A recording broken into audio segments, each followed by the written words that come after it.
Hola, le saluda su amigo y servidor, hermano en Cristo, el pastor Alfonso Bañuelos, ministro de la Iglesia Amor Divino en Ciudad Juárez, Chihuahua, en la República Mexicana. Nos hemos quedado con el tema arrebatamiento o teoría del rapto. Y basándome en la forma en que los periodistas funcionamos, que es la investigación, utilizando esos dotes que el Señor nos dio por su misericordia, encontré tres personajes que vienen a revelar la verdad, y va a haber más todavía porque hay un personaje también aquí en Juárez que es un pastor muy conocido, que tuve la bendición de saludarlo hace poquito, unas horas, y él está dispuesto a que abordemos el tema abiertamente también. Esta va a ser una sorpresa para muchas personas, pero necesitamos quitar esa venda de los ojos de lo que ha sido esa teoría de el rapto de la iglesia. Encontré al autor, que es John Nelson Darby. John Nelson Darby. Este personaje se le conoce como el padre de el rapto, la teoría del rapto, de el prelimiarismo y también de la pretribulación. Se le conoce también como el padre de las dispensacionalismo. Todo esto que surge en el siglo XVIII. Este hombre es británico, y de la biografía que pude conseguir, pues es la siguiente.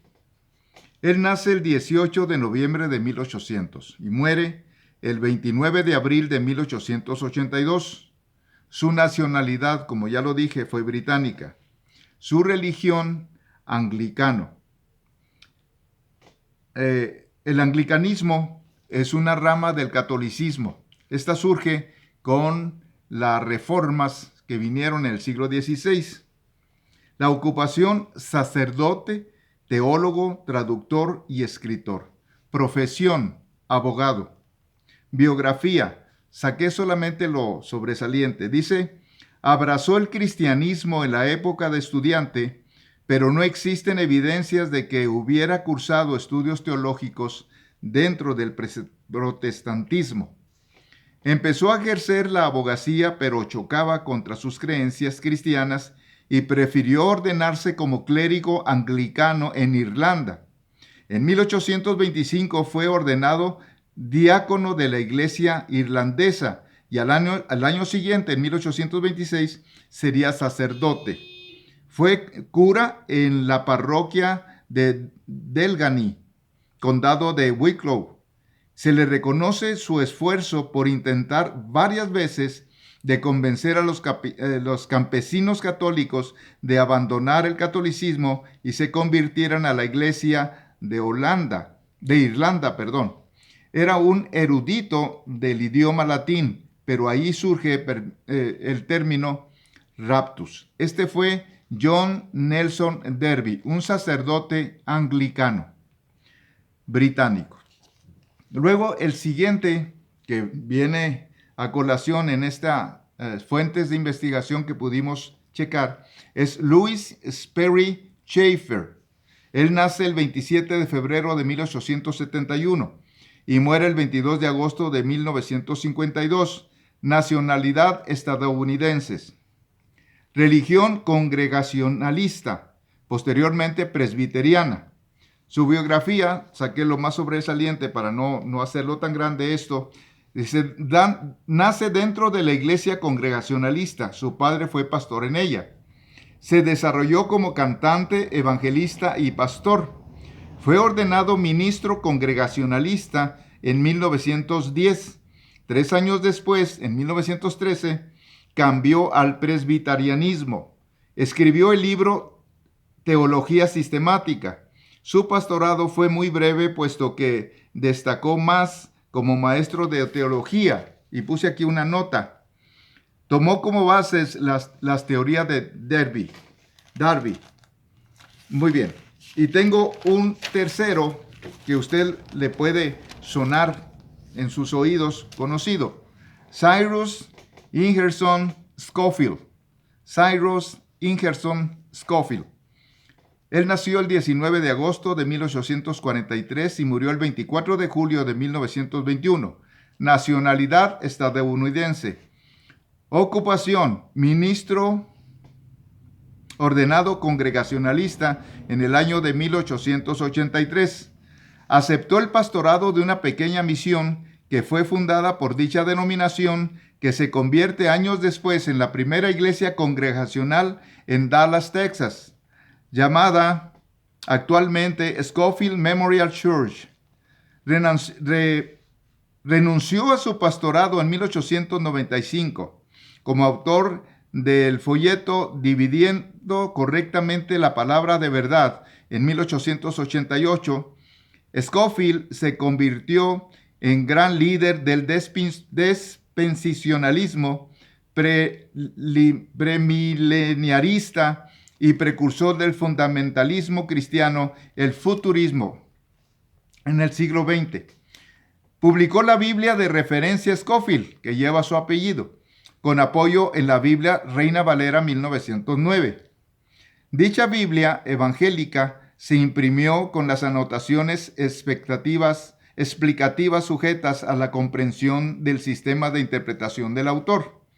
Scofield tuvo como maestro a James H. Brooks, pastor presbiteriano que abandonó el cristianismo histórico y se convirtió en un conocido dispensacionalista preliminarista, teoría inventada por John Nelson Darby, sacerdote anglicano, y que consideraba inarrable.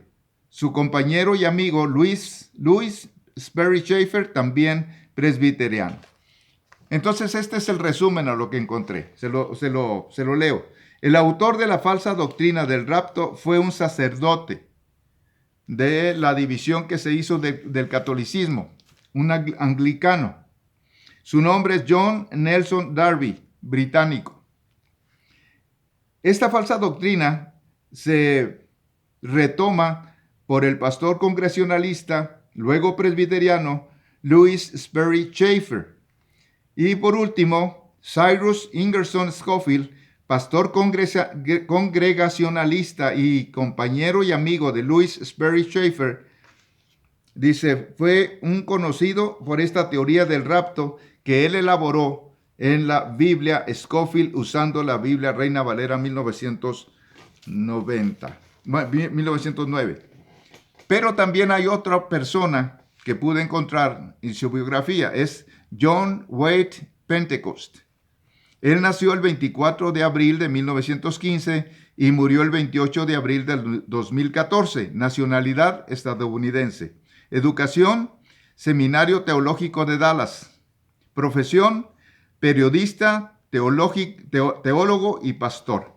Religión, cristiana fundamentalista. Autor del libro Eventos del Porvenir. Biografía, solo lo sobresaliente.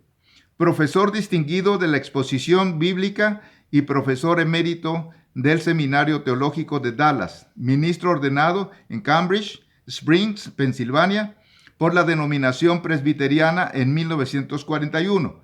Se destacó por ser teólogo escatólogo, preliminarista, pretribulacionista, dispensacionalista. Toma la teoría del rapto del sacerdote anglicano John Nelson Darby, de la cual se basa para escribir Eventos del Porvenir, que se publicó el 19 de mayo de 1984, libro que se complementa con la Biblia de Scofield. Hasta ahí pude conseguir información de lo que sucedió con esta teoría del rapto. Muy bien, pero vamos a entrar nosotros en tema. La teoría del rapto nos dice que la iglesia va a ser levantada misteriosamente y de pronto, sin obviar nada, mientras que la palabra del Señor nos dice lo contrario. Ya habíamos leído todas las citas que le di en el video anterior, pero quiero reforzar esto porque se me hace muy, pero muy importante. En el libro de Juan, del Evangelio de Juan, el capítulo 15, versos 18 al 19, dice a la letra: si el mundo os aborrece, sabed que a mí me aborreció antes que a vosotros. Si fuerais del mundo, el mundo amaría lo suyo.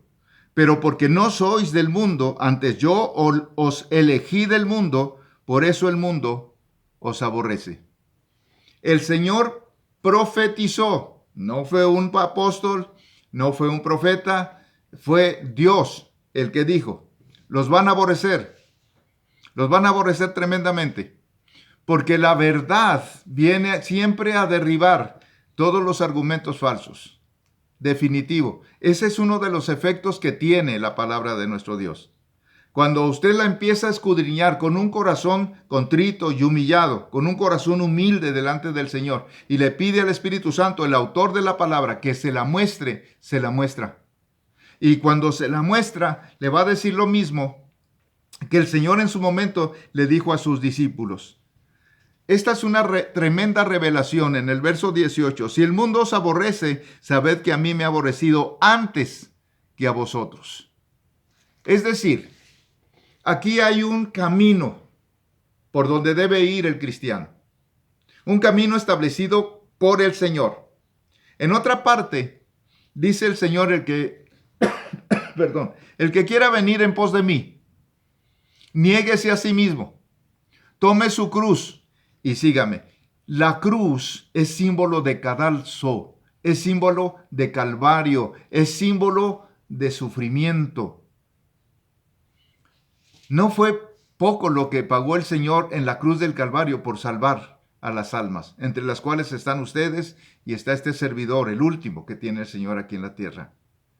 No fue cualquier cosa, pero Él nunca escondió esto, sino todo lo contrario. Les dice: en el mundo tendréis aflicción. Mire, aquí está.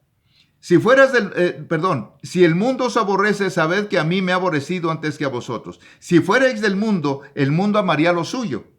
Pero porque no sois del mundo, antes yo os elegí del mundo, por eso el mundo os aborrece. Es decir, cada uno de los cristianos no pensábamos que íbamos a ser cristianos, ni pensábamos que íbamos a cambiar de profesión, aunque ciertamente el pastorado no es ninguna profesión.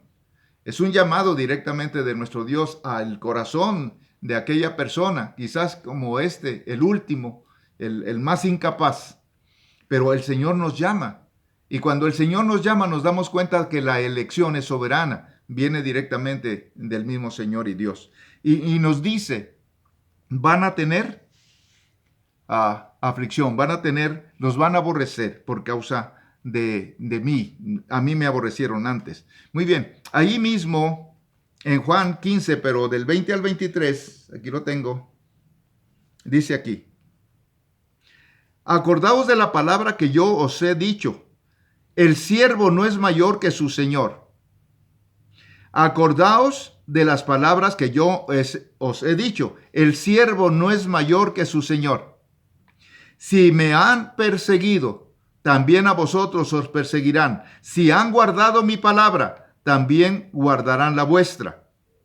Mas todo esto harán por causa de mi nombre, porque no conocen al que me ha enviado. Se refiere al Padre Celestial. Si yo no hubiera venido, ni les hubiera hablado, no tendrían pecado, pero ahora no tienen excusa por su pecado.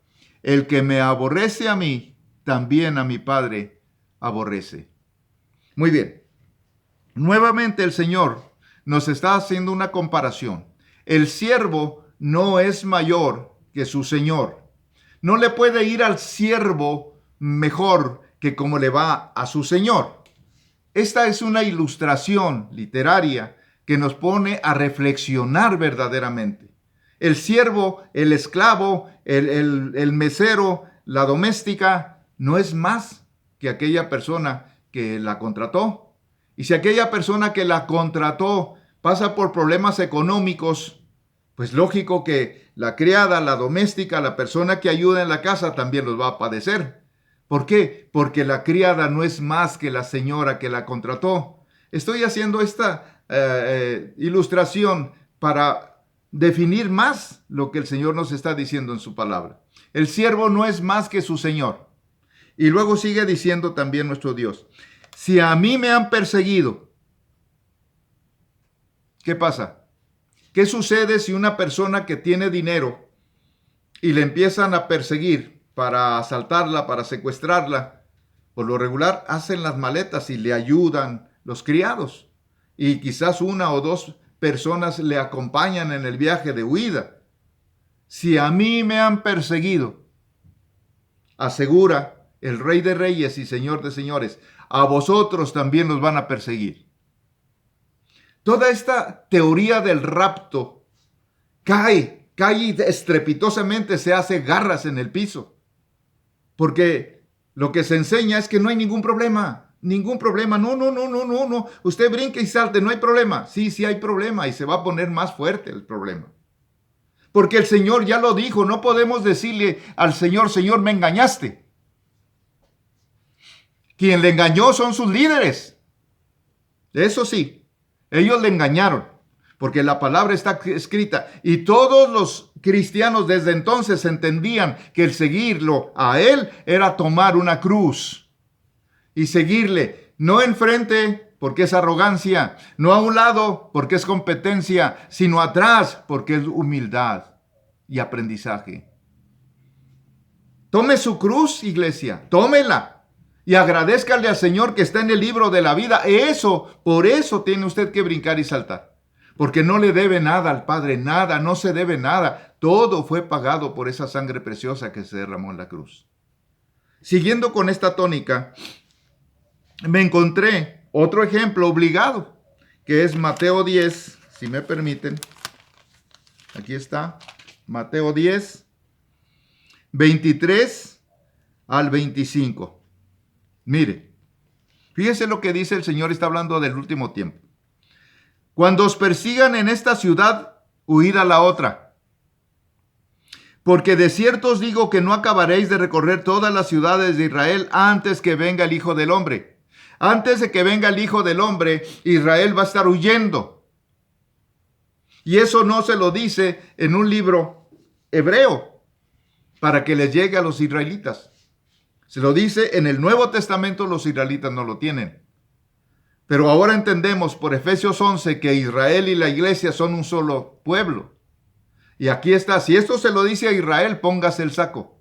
Mire, se lo voy a leer otra vez. Estamos en San Mateo 10, verso 23.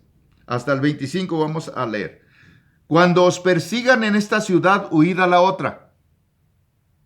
Porque de cierto os digo que no acabaréis de recorrer todas las ciudades de Israel antes que venga el Hijo del Hombre.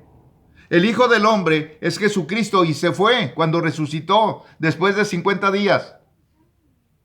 Entonces no está hablando de otra persecución que va a sufrir Israel antes de que venga el Hijo del Hombre, que es esa persecución que viene antes del arrebatamiento, la gran tribulación. Luego en el verso 24 dice, fíjese otra vez, el discípulo no es más que su maestro, ni el siervo más que su señor. Nuevamente está haciendo una analogía el Señor de lo antes dicho. Ahora es el discípulo. El discípulo, ellas eran los discípulos entonces. Ahora nosotros, usted y este siervo, somos discípulos del Señor. Y si al Señor lo crucificaron, si al Señor le hicieron lo que le hicieron, entonces aquí me está diciendo el discípulo no es más que su maestro. Dice, ni el siervo más que su señor. En el verso 25 dice, bástele al discípulo ser como su maestro. Híjole, yo no sé si usted se enamoró ya de Jesucristo. Es algo tremendo estar enamorado del Señor. Pero de eso, de ser discípulo, a ser como Él, eso está en Él para cuando Él venga. Entonces sí seremos como Él es, totalmente con toda la naturaleza divina que le pertenece al Señor resucitado. Así será la iglesia ya levantada.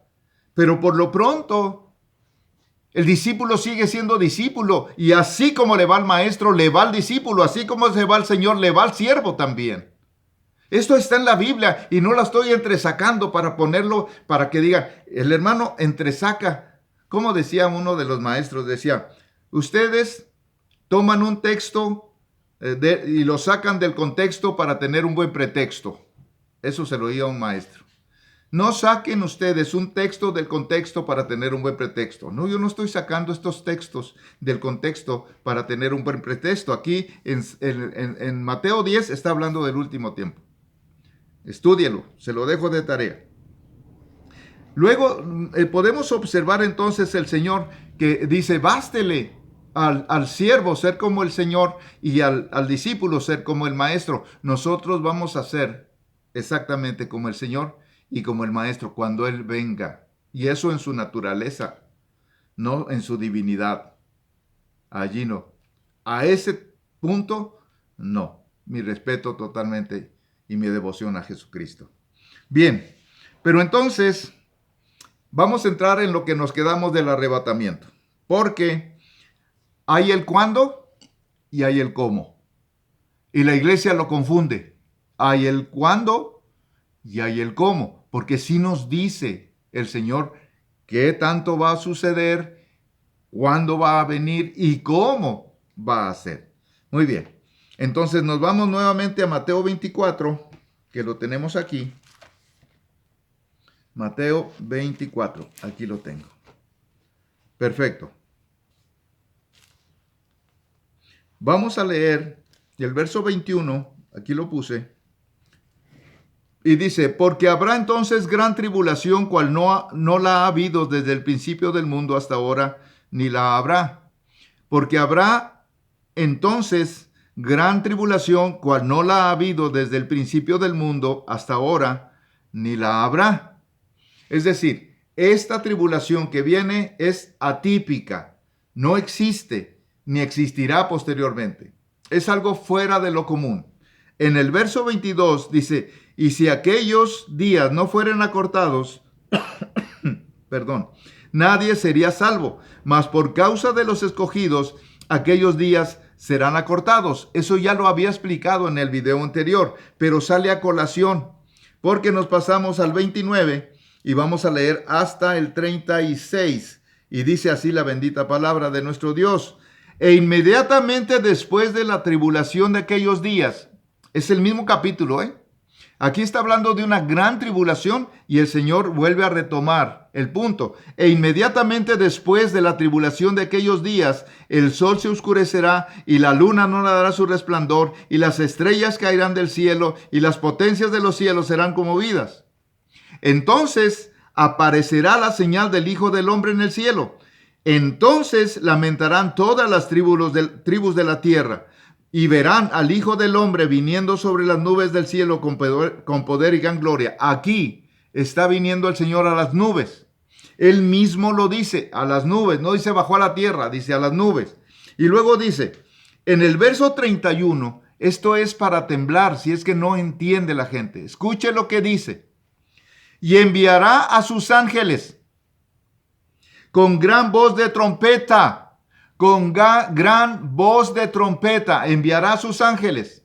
Fíjese, esa voz de trompeta es para despertar a los que estaban dormidos. Y juntarán a sus escogidos de los cuatro vientos desde un extremo del cielo hasta el otro. Los cuatro vientos son los puntos cardinales que usted conoce, norte, sur, este y oeste. Y el Señor dice que va a enviar a sus ángeles a recoger a sus escogidos. Otro punto que la teoría del arrebatamiento, del rapto, nos enseña que es el Espíritu Santo. Ciertamente el Espíritu Santo nos resucitará, pero aquí dice que es a los ángeles que los manda a traer a sus escogidos. Todavía estamos vivos. Vamos a tener que ser transformados. Ese es el cómo. El cuándo nos lo dice Mateo. Nos lo dice 2 de Tesalonicenses capítulo 2, que ya lo hemos visto.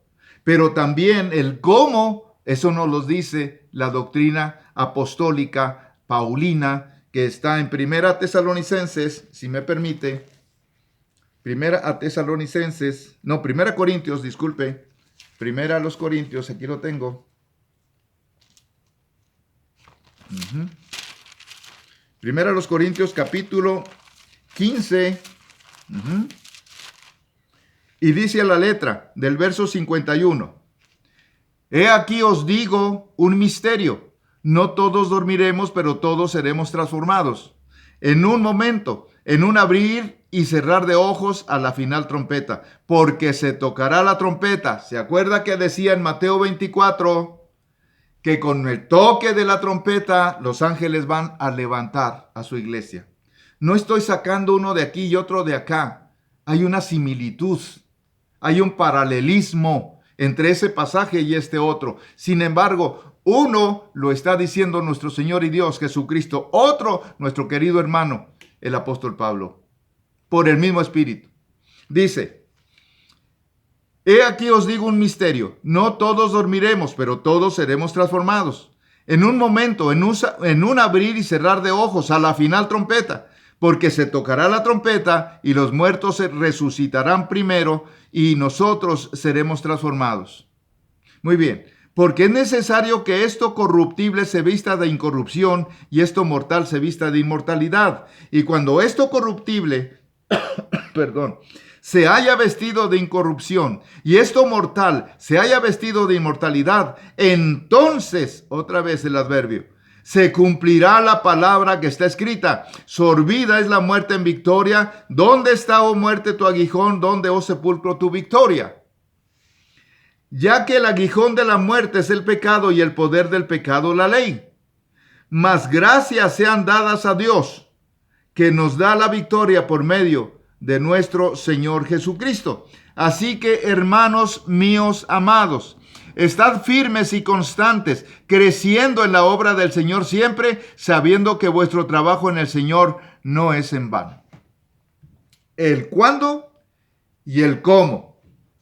Si se fija, aquí vamos a pasar por tribulación. Sí, el Señor nos dijo ya al principio de este video que si lo persiguieron a Él, nos iban a perseguir a nosotros.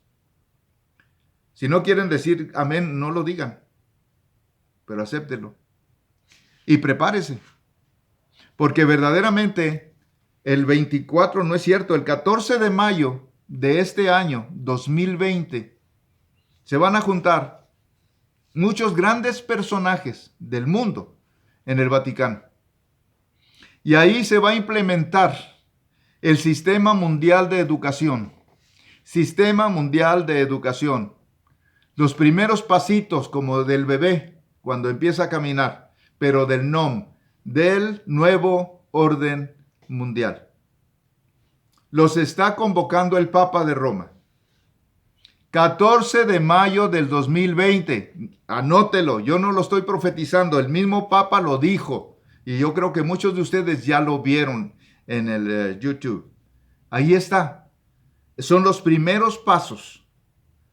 Otra cosa que no se nos olvide, en Argentina ya es ley la marca, el chip, ya es ley. En Estados Unidos están haciendo pruebas y algunos congresistas, tanto de la Cámara de Representantes como de la Cámara de Senadores, están diciendo no vamos a aceptar eso. Ahorita pueden decir no y nosotros también. Pero, ¿y cuando todo se aglutina en un solo gobierno?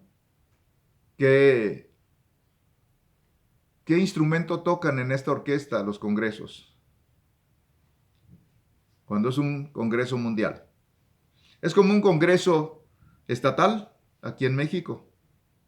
¿Sí? El Estado tiene sus propias leyes, pero no pueden ir en contra de la Constitución. ¿Y dónde se reforma la Constitución o se promulgan las leyes que vienen a conformar la Constitución, que es la ley madre aquí en nuestro México? Pues ahí, en el Congreso. Entonces, este Congreso va a ser mundial. Viene una sola religión, ecumenismo. Viene una sola moneda, economía mundial. Viene un solo gobierno, totalitarismo. Viene un ser que va a decir paz y seguridad. Y entonces vendrá destrucción repentina. Va a engañar a Israel. Y a la iglesia va a ser otro engaño si no se les enseña. Entonces, amados, no le digo que ya terminamos con esto, porque tengo un amigo pastor de hace 30 y tantos años, 37 años creo, que el Señor me permitió conocerlo aquí en Juárez. Y cuando este hombre, como contratista, estaba electrificando el templo donde desde entonces predica la palabra y tenía ya bastante tiempo atrás, tiene como 50 años en el ministerio, le dije, hermano, yo traigo una preocupación. La he externado y me han dicho que estoy loco. Y le pregunté, ¿usted cree que la iglesia va a pasar por la tribulación? Y él me dijo con un enfático, sí, yo sí la creo. Y he tenido problemas por eso. Ese fue el número 2. El número 1 fue el dueño y doctor que trajo a mi hijo Samuel en El Paso, en el alumbramiento. Él me dijo con un muy mal inglés, perdón, con muy mal español, parecido al inglés que yo pronuncio y luego me critican. Me dijo, pastor, siéntese. ¿Usted cree que la iglesia va a pasar por la tribulación? Y le dije, sí, yo sí lo creo. Se puso de pie y me extendió su mano. Primer hombre que me dijo, pastor, eso no se le revela a cualquier persona. Qué bueno. No lo olvide, pastor. Y en su momento grítelo. Grítelo. Señores, han pasado muchos años, 38 años. Y ahora estoy gritando. Y ese pastor va a estar en una entrevista que como periodista le voy a hacer. No sé cómo, dónde, no tenemos las facilidades, pero el Señor me va a decir cómo.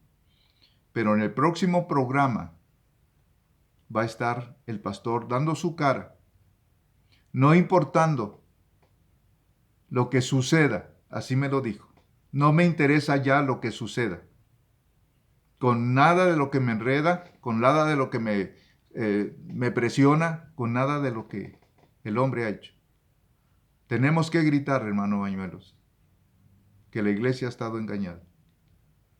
Entonces va a haber otra persona que sí quiere pagar el precio, que sí quiere tomar su cruz, que sí quiere seguir a Jesucristo en la persecución. Los otros están cómodamente viendo este programa. Los invito, hermanos, para que se porten varonilmente, como nos dice el apóstol Pablo, y saquen la cabeza y digan, yo también, hermano, ya no somos 2, ni 3, ni 10, ni 15, somos muchos los que vamos a decirle, Señor, que se haga tu voluntad y no la mía. Así es como le saludó en esta tarde, o en este momento, perdón, porque puede ser noche, en este momento su amigo y servidor, el pastor Alfonso Bañuelos, ministro de la Iglesia Amor Divino en Ciudad Juárez, Chihuahua. Le pido por favor que se suscriba si es tan amable y que marque la campanita para que en el siguiente video no se lo pierda. Tenemos un valiente que viene a reforzar lo que este inútil les ha podido enseñar. Que el Señor les bendiga. Pasen ustedes lo mejor en Cristo. Amén.